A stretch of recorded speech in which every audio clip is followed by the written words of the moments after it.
So today we will discuss about the start date of a contract.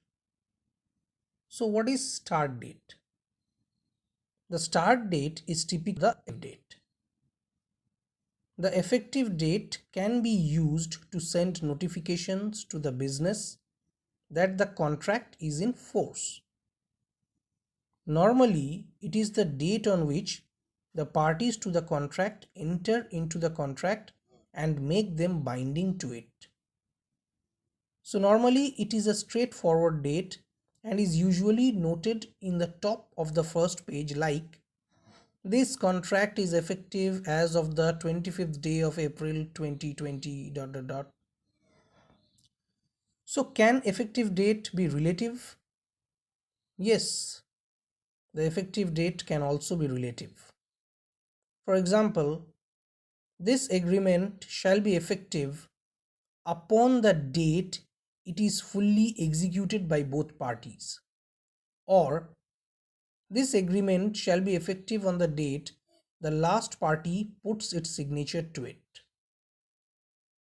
The first scenario is suggestive of the fact that both the parties have executed the agreement on the same date, while the second scenario leaves scope for the parties to sign separately, and the date the last party signs, that will be the effective and start date of the contract. Now, what is the importance of start date? Among the most important term to include in any contract is the effective date. It would be real sloppy if someone leaves that out while drafting a contract. So what are the general rules on start dates? The term of a contract begins on the contract's effective date. Unless stated otherwise in the contract, the effective date is ordinarily the execution date. That is the date the contract is signed. So when different parties sign on different dates, the contract becomes effective on the date signed by the last party. So I finish by putting forward some examples. So the first clause reads, this master service agreement MSA is entered into effective as of the date set forth in the signature block effective date of the client service order or written quote for purchase of services and or goods, collectively referred to herein as service order.